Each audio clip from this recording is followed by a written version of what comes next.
Eu converso com Tereza Cristina Corrêa da Costa, ministra agora da Agricultura, futura ministra, assume agora no ano de 2019 com uma série de desafios, Tereza. Tereza, prazer primeiramente recebê-la mais uma vez aqui no canal do Boi e agora na situação de ministra. Sempre conversamos na situação de deputado. Ainda não, ainda quase lá. Como secretária de Agricultura, como membro da Federação da Agricultura do Mato Grosso do Sul, mas agora como futura ministra. Hoje, quais são os principais desafios que você enxerga nessa pasta, nesse ministério, que está agora na formatação final? Bom, primeiro agradecer a vocês e sempre o carinho que o canal do Boi, enfim, a rede toda SBA me tratou, me deu sempre espaços aqui para a gente conversar. Então, dizer para você que a expectativa é grande. Primeiro porque o Ministério, ele mais que dobra de tamanho. É o Ministério da Agricultura, acrescido da agricultura familiar, da pesca, enfim, da parte fundiária. Tudo que tem transversalidade com a agricultura, ele está vindo para a pasta do Ministério da Agricultura. Então, é um ministério grande, robusto, mas também é um sonho, porque nós sempre dissemos, a agricultura tem que ser uma só. Hoje nós temos a oportunidade, né, neste próximo governo, a partir de 1º de janeiro, de ter uma única agricultura. É muito contraditório você pensar a agricultura familiar sem pensar empresarial e vice-versa, não é, Tereza? Não é contraditório, mas é que várias ações são as mesmas. Então, existe um sombreamento, né, e ações, e fica sempre uma divisão. O que esse governo quer? Ele quer que seja uma só agricultura, cada uma no seu tamanho, nas suas respectivas políticas públicas que tem que ter, mas que todo mundo seja produtor rural. Que todo mundo possa produzir, que todo mundo possa gerar renda, não só uma agricultura de subsistência, como ainda temos muito no Brasil, no pequeno produtor, nos assentamentos. Então, a ideia é trazer todo mundo para uma agricultura que dê certo, uma agricultura que tenha mercado e uma agricultura que traga mais renda para o pequeno produtor também. Em relação a esses produtores, primeiro ver quem tem uma pequena propriedade ou que é assentado como produtor rural. Vai ser um fator também de ganho para esses profissionais, para essas pessoas. Em torno desse desafio, está se formando um ministério, né, como você disse, pega todas essas linhas de atuação, passa pela questão fundiária do país, vê isso de uma maneira talvez até mais crítica do que estava sendo feita antes, porque antes nós tínhamos um fator de insegurança muito forte no campo e acabava não tendo um plano a longo prazo. Essa questão de ver a agricultura e o país todo a longo prazo, pelo menos 10, 15 anos, isso é possível? Claro que é, e esse é o nosso objetivo, é perseguir um planejamento e sabendo onde nós queremos chegar. Então, o plano plurianual, que é feito no início de todos os governos, e vai ser feito em abril do próximo ano, nós queremos já dar essa dimensão de longo prazo. Se não conseguirmos 10 anos, mas pelo menos 5, 6, enfim, o máximo que a gente puder, para uma política pública que o produtor rural ele possa se programar. Então, os investimentos, quando você tem um planejamento de longo prazo, fica muito mais fácil a tomada de posição, porque você sabe, olha, nós vamos crescer tantos por cento, nós vamos abrir mais áreas de produção, não é desmatar, porque fala em abrir mais área, existe né? Mas nós temos aí muitas áreas a serem incorporadas ao setor produtivo. Nós temos terras aí degradadas que precisam ser reincorporadas à produção. Enfim, então fazer algumas políticas macro, políticas de Estado, não de governo, para que nós possamos pensar adiante. E lembrando sempre que o Brasil tem um desafio enorme, porque até 2050 o Brasil precisa alimentar uma população enorme de 1 bilhão, aumentar mais de 40% do que hoje nós alimentamos. Então, esse é o desafio para o nosso país, para os próximos anos, e nós precisamos, isso não dá para fazer de uma hora para outra, isso precisa ter planejamento, programação, para que a gente consiga chegar lá, né, daqui a alguns anos, produzindo o que o mundo espera do Brasil. Nós somos o único país que pode dar essa resposta o mais rápido possível, porque nós temos terra, nós temos água, nós temos gente e nós temos a tecnologia da agricultura tropical que só o Brasil tem. Tem o clima que ajuda muito nesses resultados.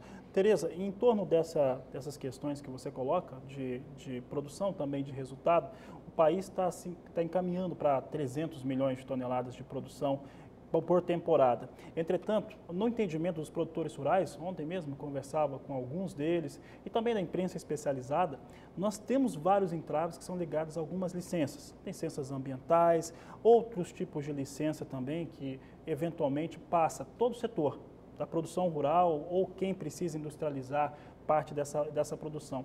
Hoje é possível pensar num caminho um pouco mais curto, menos burocratização para conseguir esses resultados? Esse é o nosso desafio e é o que o novo governo quer. O governo que ganhou a eleição e que se instala a partir de janeiro, né, do presidente Jair Bolsonaro, ele quer a simplificação, né, de todas as ações para que o empreendedorismo possa vencer e não a burocracia, né?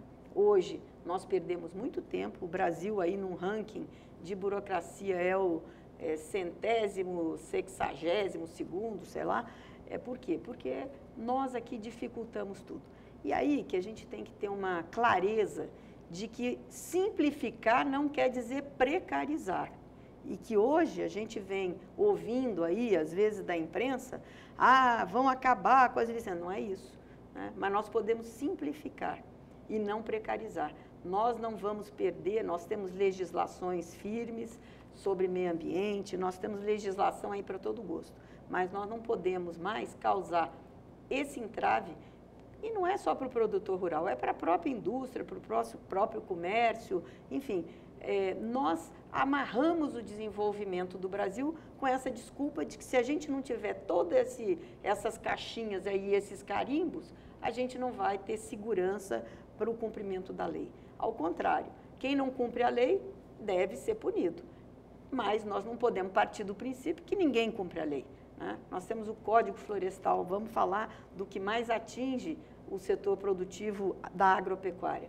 Nós temos um Código Florestal que ninguém no mundo tem, só o Brasil tem. Extremamente moderno. Extremamente moderno, um código que traz segurança para a sociedade brasileira e para o mundo, que não paga nada por isso. Porque nós aqui estamos preservando, né? E o mundo está de olho em nós. Muita gente que não fez o seu dever de casa está cobrando aqui do Brasil o nosso dever, que nós fazemos muito bem.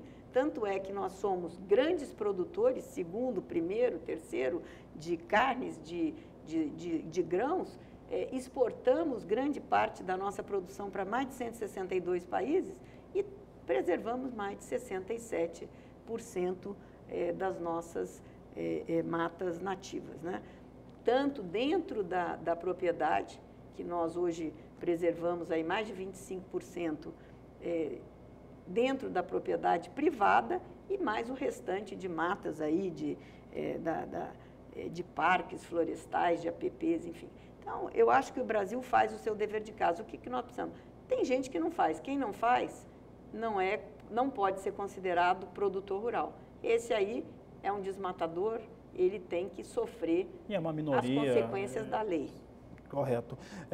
Tereza, nós temos uma grande questão no Brasil, atinge todos os setores da economia, que é o fator logístico. No caso da produção agropecuária, de acordo com a CNT, isso pode atingir até 17%, em alguns casos, de alguns estados, chega até 20% do custo total de produção. É claro que esse é um problema mais interno brasileiro, né? Atinge todo mundo. Como que o Ministério da Agricultura, na sua pasta, como ele pode atuar com essa questão que é tão determinante para o produtor rural?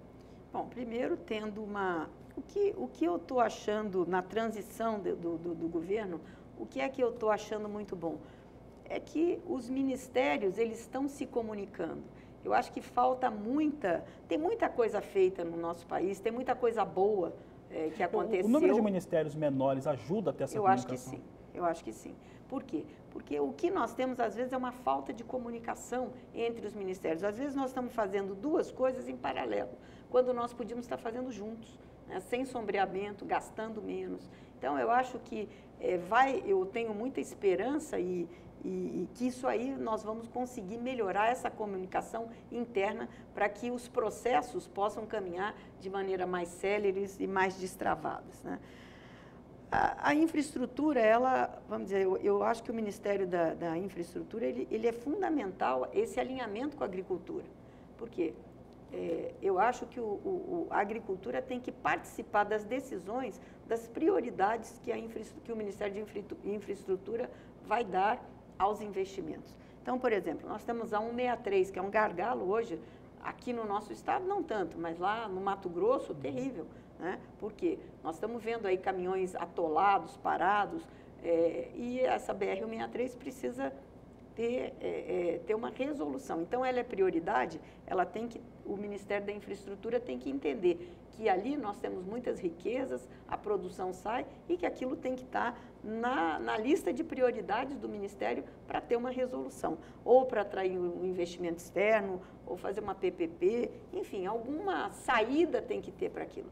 Nós temos ferrovias importantíssimas para o escoamento dos nossos grãos, ferrogrão lá em cima, aqui nós temos a malha oeste, que está aí toda desativada, que nós precisamos dar uma solução que passa aqui, que vem da Bolívia até o Porto Santos. Enfim, nós temos coisas muito importantes no centro-oeste, no sudeste, no sul e no norte, para que a gente possa priorizar a nossa produção e baixar esses custos que chegam até 24% da nossa produção. Isso vai para o lixo. Enquanto nós temos os Estados Unidos, a Argentina, outros países que são nossos competidores, que esse custo é muito mais baixo do que esse nosso custo do Brasil por causa da logística. São muito eficientes. Será que está longe de sonhar com o Brasil conseguindo, principalmente no Centro-Oeste, escoar parte da sua produção, da sua safra, pelos rios, já que temos tantos rios em condições? Acho que não, acho que isso é vontade política, é destravar, aí entra o problema das licenças, né? Nós temos que destravar essas licenças para que o investidor chegue e possa fazer com que as coisas caminhem de maneira mais rápida, mais tranquila, e não perder 2, 3 anos aí, porque o investidor vai embora, ele leva o dinheiro embora. Ninguém fica com um dinheiro parado para um investimento esperando 2, 3 anos para que essas licenças saiam, principalmente o dinheiro de fora. Eu acredito que a segurança jurídica, que é uma das metas desse governo, buscar nas mais diversas áreas, eu acho que deve também facilitar muito a entrada de capital externo. Passa a ser atraente o país. Passa a ser atraente para poder investir, principalmente nesses grandes investimentos, que é onde falta recursos para nós aqui no Brasil. Tereza, você citou Estados Unidos e Argentina, são países mais competitivos sob o ponto de vista logístico. Como é que fica a relação do Brasil dentro da agricultura, dentro da pecuária, principalmente com os países aqui do Mercosul, Argentina, Paraguai, entre outros? Nós estávamos até comentando, antes de começar a entrevista, a respeito da entrada de produtos lácteos de países do Mercosul. No caso, vem basicamente do Uruguai e da Argentina. Paraguai também, eventualmente, coloca algum produto aqui no país. Como é que fica? Isso afeta um pouco, de certo modo, a competitividade do setor aqui no Brasil? Com certeza. Hoje nós temos aí 2 setores muito afetados, que é o arroz, que quase desapareceu, tá? E temos agora o leite numa crise das piores dos últimos tempos. Essa semana eu tratei diversas vezes desse assunto lá em Brasília, como presidente da Frente Parlamentar da Agricultura, da Agropecuária, conversando com diversas entidades, conversando lá no Ministério da Agricultura, conversei com o embaixador argentino. Eles ficaram muito preocupados, porque eu fiz uma fala, né, e agora eu tenho que tomar mais cuidado com o que eu falo, que o Mercosul, né, ele tinha que ser revisto. Quando a gente fala isso, não é que nós queremos acabar com o Mercosul, não é isso. O Mercosul ele tem uma utilidade grande, mas ele precisa cumprir o seu papel. E ele, há 30 anos, né, que ele foi criado, nós precisamos hoje, algumas coisas precisam ser revistas. Então, nós não podemos ter cota, mas nós não podemos também deixar que o Uruguai e a Argentina inundem o nosso país com leite em pó, né? Principalmente no momento da safra brasileira. A hora que nós temos chuva, que o pasto vem, que principalmente o pequeno produtor, porque o leite para o Brasil, ele não é só um segmento importante economicamente, ele é importante também socialmente, né? E o que tem acontecido? Volta e meia, no começo da safra, entra essa grande quantidade de leite em pó para ser reidratada aqui dentro, né? E isso derruba o preço lá para baixo, os produtores ficam tendo que entregar o seu leite abaixo do preço de custo, e aí você desmonta todo um setor. Hoje a crise é gravíssima, nós precisamos sentar com a Argentina, sentar com o Uruguai, né, rever esses pontos. Por quê? Porque senão realmente a gente vai ter problemas, e aí eu volto a dizer, nós não podemos, nós temos que olhar internamente. É muito importante achar soluções conjuntas. De repente, sentar com a Argentina, que é um grande produtor de lácteos, e exportar juntamente, fazer um acordo bilateral, mas nós temos que achar alguma solução e exportarmos grandes quantidades para outros países, para fora, né? Mas não deixar que matem o nosso pequeno produtor. Ou rever o Mercosul, realmente sentar na mesa, e se isso não for possível, a gente vai ter que olhar de maneira diferente esse nosso acordo aí, porque nós não podemos deixar o nosso produtor morrer aqui no Brasil. Tereza, você falou do Mercosul, China, nosso principal parceiro comercial, principalmente quando se fala da agropecuária. Hoje ele é o maior importador de carne bovina do Brasil, é disparado o maior importador de soja, tem um acúmulo aí de quase 70 milhões de toneladas em 11 meses. Claro que teve uma questão com os Estados Unidos, mas é o nosso grande parceiro, entre outros produtos. Nós temos alguns entraves em relação à carne de frango, parece que está se caminhando para uma solução. Como tratar com um parceiro como esse, comercial, que é tão importante para o produto agropecuário brasileiro? Como é que ele se encaixa nesse novo ministério? Eu acho que ele vai ser sempre um grande parceiro, porque a China tem aí 300 milhões de pessoas entrando para a classe média, né? Porque lá eles fazem, tanta gente que eles têm um planejamento para as pessoas, né? Então, eu tive com o embaixador chinês, tive com uma delegação da Embaixada da China, que me procurou logo após a minha indicação, e tivemos uma conversa ampla, aberta. Nós queremos continuar sendo grandes parceiros da China. Por quê? Porque nós podemos oferecer a matéria-prima que eles precisam, que é alimento, que é produção de alimentos. E agora, nós temos que abrir outros mercados, nós não podemos ficar focados só na China, enfim, nós temos aí Indonésia, que tem muita gente, que o nosso mercado ainda é incipiente. Nós temos outros mercados na Ásia e também no mundo árabe que são importantíssimos para o Brasil, tanto na venda de carnes, quanto na venda de grãos.